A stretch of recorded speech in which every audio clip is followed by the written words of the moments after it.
Morning all, welcome to our show and tell. We're going to be talking more about the work that's taken place through CDPS to support the children's neurodiversity services. Thanks for joining us. As I said, we're recording, so hopefully that's okay, but turn your camera off if you don't want to appear in the recording. So, okay. So the focus of this work, something that I'm sure we all care a lot about, it's how do we give people working in our ND teams more time to do the work that actually matters, so supporting children and families instead of chasing admin and working through complex technical systems. So we were tasked with looking at how can we reduce the admin burden using digital tools, and we explored whether digital tools would help, and ultimately could that help bring down any waiting times. Our first show and tell was a month ago now. Where does the time go? And we talked a lot about the work that we've been doing since February. So today we're going to take you through what we've been up to since the beginning of August, with a bit of context along the way in case anybody's new. So today you're going to hear from, next slide please, Dave. There's two of us today. So I'm Kim, I'm the delivery lead on the project from CDPS, and we're also joined by Dave, who's our service designer, also from CDPS. So last time we talked about the research that we'd conducted with health boards and how we recognise that there's no silver bullet, there's not one system we can procure to meet all the needs of the team. The reality of those mandated systems that are in use by the team means dropping in another big solution doesn't really feel helpful at the moment. So we asked ourselves, given the constraints, what's the most helpful thing we could look at, not in an ideal world, but in the world we're in. And we looked at what might happen if we added an AI scribe. So an AI scribe, if you don't know, is a digital assistant that listens into conversations and it generates structured notes in real time. So this isn't about replacing any kind of clinical judgment, it's about reducing that admin overhead so the humans can focus on the parts of the job that only humans can do. So just showing this slide again, we did some really detailed mapping out where in the process a scribe could slot in. We wanted to understand where it might actually save time without adding more friction. And although this is theoretical, we definitely used our service map and all our learnings to examine real stages along the journey. And so on paper, we tested the scribe against actual user needs. And you can see that, I mean, it looks pretty impressive. I don't know if you can actually see the figures. We've been working with a supplier called Beam, who have an AI scribe called Magic Notes. And we've been looking at what a trial might consist of, and we had several health boards really keen to take part, as you can imagine. When we last spoke, we were preparing for a pilot in Cwmtaf. So in the last month, we've made some big step forward in preparing for the pilot and testing the technology. So, sorry, Dave. Training. The clinicians in Cwmtaf have completed the training with Beam. The feedback was really, really positive. The team are just so keen to start, and so everybody's ready and up to speed on how to use it. So Beam have also finalised the templates that we need to use for the scribe. So so that means that we're ready to go on that front as well. We've created some diary studies and different ways to measure the impact when testing starts. So we really want to be able to capture and evaluate exactly what's happening during the pilot. But a big but, the paperwork in Cwmtaf is still holding us back. Everything is ready to go, and until that's signed off, we are stuck. Big thanks to everyone I know out there who's working really hard to get this unblocked for us, and as soon as it is unblocked, we can go.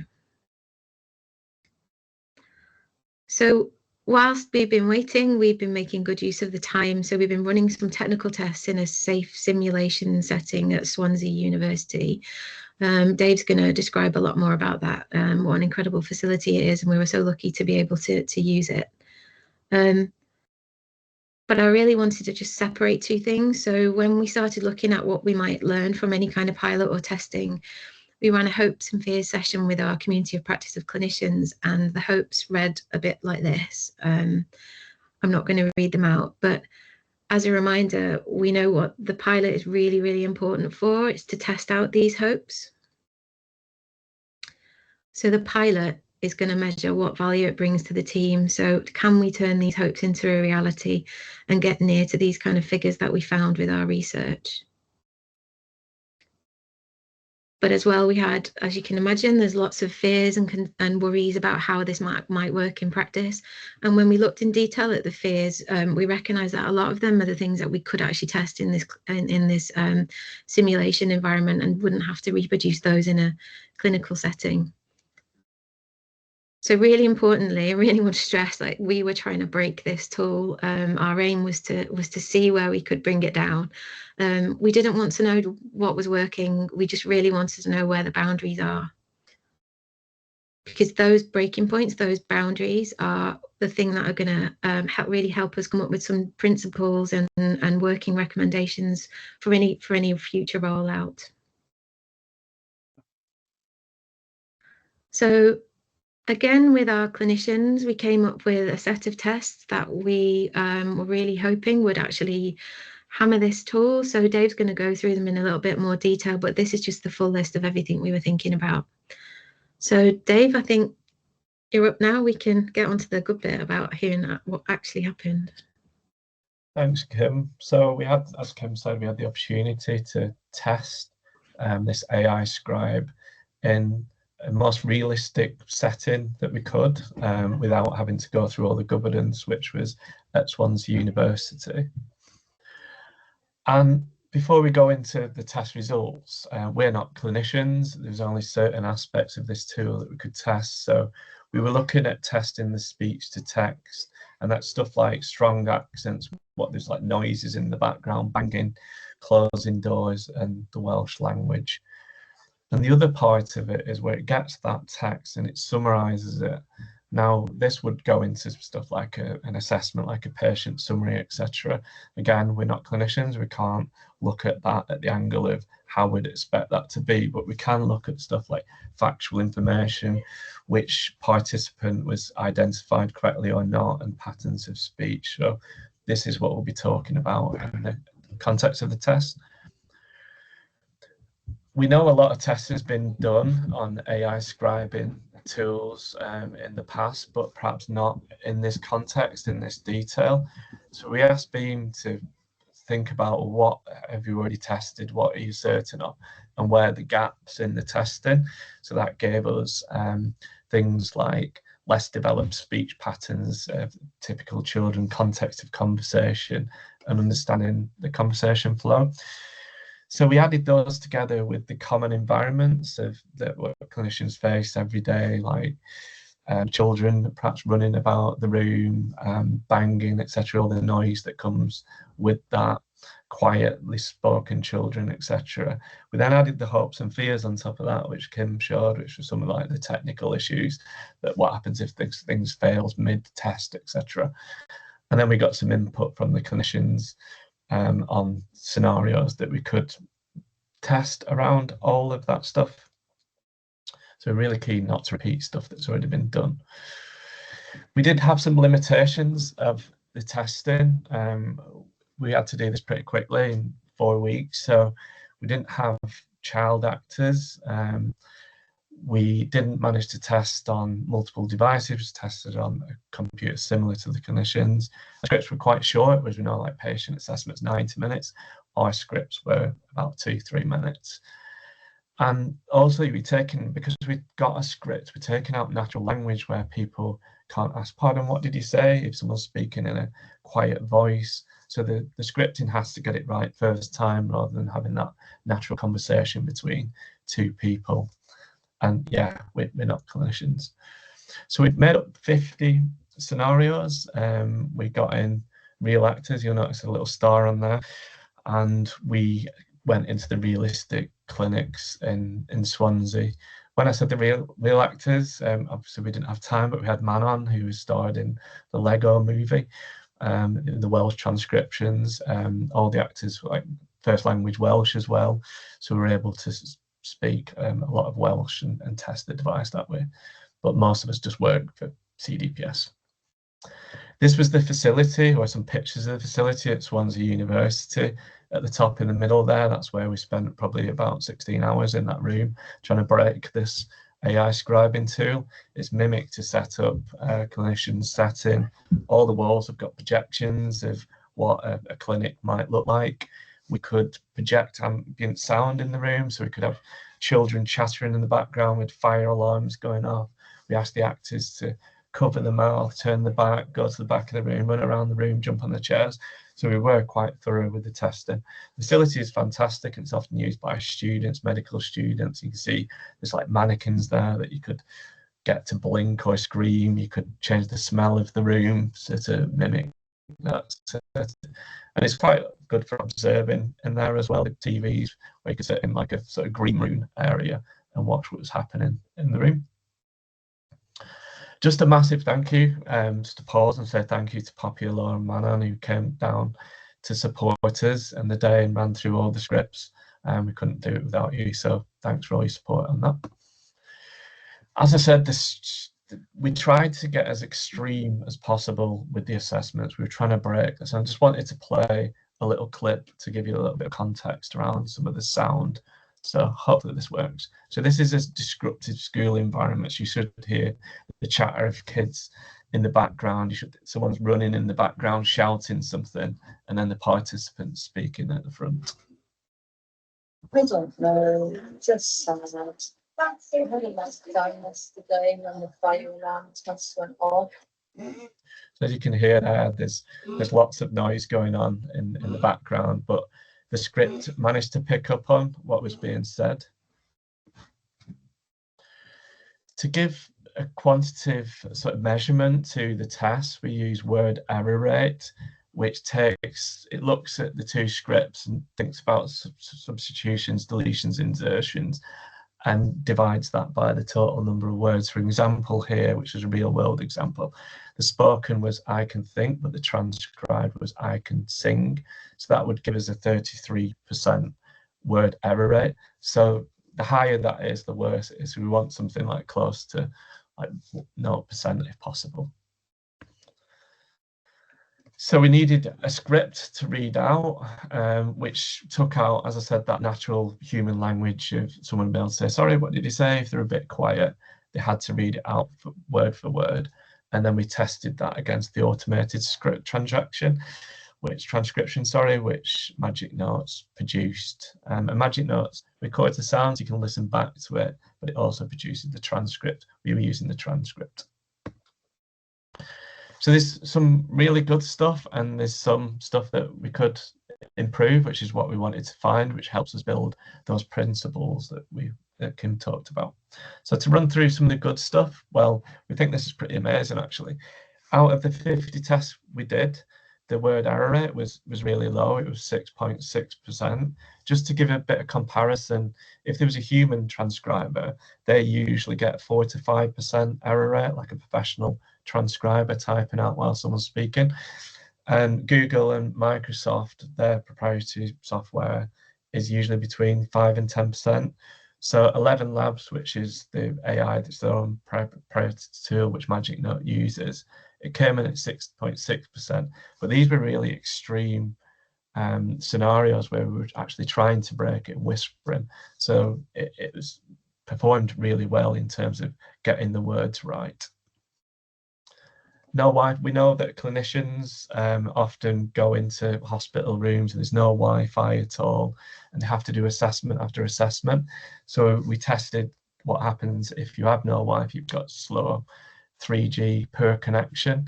We mid-script, we turned off the internet, we throttled it, and there was no problems with this at all. The transcript was perfect throughout. I've got another clip here. It's a parent who spontaneously switches topics, and it's about capturing the milestones of the patient rather than the brothers and sisters. So I'll just play this to you so you can sort of hear and see how you do with this. For coming in. I'd like to get some background on your son, John. Can you tell me a little about his early development? Of course. John was a good baby. He started crawling at 8 months. My daughter say that she's 2 years younger. She didn't crawl until she was almost a year old. So John was always ahead. He said his first word, ball, at 14 months. Which is so exciting. My sister's little girl, she's about Sarah's age, she was a really early talker. So I was a little worried, but John caught up quickly. His first steps were at 13 months, which was right on time. My brother's son, he's a big boy, he was a late walker. Michael, my oldest, he was walking at 11 months. So John was a little behind him in that, but I wasn't concerned. He was always so busy exploring with his hands. So we've got lots of information about John, who is the patient or the service user. And we were testing if the system would pick out like John crawling at 8 months, he walked at 13 months, etc. And it did it perfectly. It's really impressive. Echolalian scripting was also recognized in the summary. Echolali, like repeating, do you like swings or repeating what the clinician said. In the script, transcript, sorry, it translated it perfectly word for word, but then in the summary it recognized it as echolalia and scripting and quoted that things like to infinity and beyond were scripting from a movie, so it performed really well. Accents, idioms and noise, so we tested South Walian, North Walian, West Walian accents. We had idioms in the scripts like all over the show, proper paddy. These were all put in context and they were transcribed really well. We tested in a noisy classroom, as you heard from the clip before, with kids speaking in the background. We had fire alarms going off and the transcript performed really well. I've got some figures on that later in the presentation. But there were some things to look out for and it could be improved. Some of this will feed back to Beam and Magic Notes. Some of it is a learning language model, which we feel like does need some improvements, especially around Welsh. Names were consistently not that great, but if you imagine, if you're Sonia with a Y, imagine you have to say that to the person that you're speaking to quite a lot. So it's whether there is an expectation and there's going to be some spellings. I think with Seren and Siren, probably an accent thing. So names were consistently spelt wrong. So this is something that clinicians would need to look out for, which could go into our guidelines. 1 out of the 50 tests, the transcription stopped. And there wasn't an alert to say the transcription stopped. So this is feedback again to Beam, like if this stuff happens, can we have an alert? But as a failsafe, it records the conversation anyway. So even though there wasn't a transcript, you could listen back to the conversation. But there's still, this is never going to replace notes. It's more of a substitute, which is one of our principles. So yeah, we definitely need to feedback this stuff and work out why. The manual transcripts that we wrote, we added hesitations in them, and in the spoken voice that we recorded, it was manual, like I just don't know how those pauses. The automated script often flattened these pauses, so you couldn't treat them as a literal. It sort of like took that hesitancy and turned it into a confidence. Quiet voices and background noise, as you expect, there was a higher word error rate, and on the really quiet voice there was some hallucinations, which was a big worry that came in. So one of them was a manual script. I would just look down, but this was literally whispered, and the automated was I would just look dumb, which changes it's misrepresenting the patient's style. If you do listen back to the recording of that, down and dumb do sound quite similar, but there is still the need to check these notes because it's not always going to get it right. Bilingual voices were not fully captured, so when we tested with parts Welsh, part English, the English was really strong, but sometimes the Welsh was put in brackets and just saying Welsh without actually saying what was said. Sometimes it said nothing at all, there was just a gap in the script. Sometimes it did transcribe it. And when we spoke with just a purely Welsh script, there were some nuances in certain words that the system didn't seem to recognise, so it translated them literally. So an English version of this would be if someone pronounced appy and missed the H, it translated as appy, rather than looking at the context and putting the H on that, which happened in Welsh, but not so much in English. and sometimes the Welsh was translated into English rather than preserving the Welsh that was spoken. And when this happened, there were some errors in that sort of translation, a bit like Google Translate working in between, which you see errors. And one of them was, "I've been suffering with my stomach," which was the manual which was said in Welsh, which when automated translated to, "I've been drinking with my friends." So there's a bit of work to feed back to Beam on that sort of like translation in Welsh. But overarchingly, it did match or exceed industry standards. These tools are still being built and learning and improving over time. So it did, as a benchmark, did really well against other sort of like AI scribing tools. This is just sort of like a summary of the tests that we did. We could see in the quiet environments that it performed really well. Just to give you that rating, again, Google and Microsoft are sort of like 5 to 10%, where we've got like 1, 2, 3, 5% in these quite quiet settings, and quite difficult context switching as well for some of them. But when we start to add noise, we sort of come into that middle of the road performance. But as we said, there are really quiet and really loud noises going on in the background, which helps us build these principles. I guess on the outline of this is the bilingual conversation, which is right at the upper limit of what Google and Microsoft have in their range for AI scribing word error rate. So on the back of this, it allows us to make some principles that, we can't expect these tools to be perfect, but the value that they bring is so big that how can we work with these tools? So we've got some principles, which I'll just show you a few of them. So expect the unexpected background noise, fast talkers. Rarely there might be a technical dropout, so we need to take notes or risk details being lost. There is a fail-safe on that one with everything's recorded anyway, which never failed in the 50th test. So we could listen back to if we thought the transcript was wrong. Review, don't assume, so treat the transcripts as a draft, double check names, numbers and jargon, ensure pauses, repetitions, hesitations are represented where they matter clinically. And use as a support, not a substitute. We know that the AI could reduce this admin burden, but we still need to provide that accurate record. It's still on the clinician to do that. And there's a whole bunch of these that we currently are in draft for guidelines for the clinicians, which we'll build on with the testing in CumTAF as well. The document with more details of the tests, we did quite a lot of tests, is too much to talk about. I'll share that with this group so you can kind of see the nuance of some of the errors and where the AI scribing tool failed and where it succeeded. I'll pass back to Kim. Thanks, Dave. Just really quickly so we can have a couple of minutes in case there's any questions. So what's next? We are in the final week of our budget. So we are really hoping that we're going to be able to continue, and I know people are working on that in the background. So for the remainder of this week and next week, we're just going to be writing everything up. So it's in a good state to hand over should it need to be.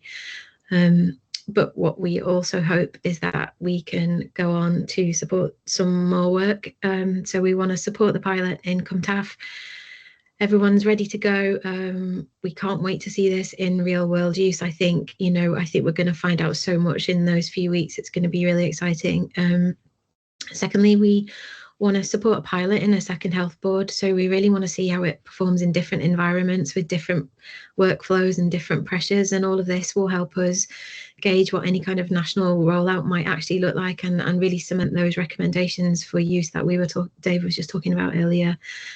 And finally, as we said, we're deliberately trying to keep this work supplier agnostic because the goal isn't just to prove that one product works, it's to understand whether AI scribing is a safe and effective and valuable thing for clinicians. And so, yeah, we want to do, there's a lot more work to do on that. So, yeah, that's our hope. And we hope we will see you in another month to give you a bit of an update about the pilot in CumTAF. Does anyone have any questions or want to chip in. Kai? Hello, sorry, can you hear me? Yeah. Yes, sorry, at the start there was a graph displaying projected time saved using the tool, and one of the parts of the graph said it could save 20 to 28 minutes in the referral received process. And I was wondering how this tool would be used to do that. One of the things that it's really good at is pulling in information and into a template and highlighting what's missing. So if you received a referral and it didn't have all of the information in it that was needed to process, it's possible that the tool could add benefit in highlighting that rather than somebody having to work through it. But again, as we said, Kai, this is theory. We definitely need to test it. Okay, thank you.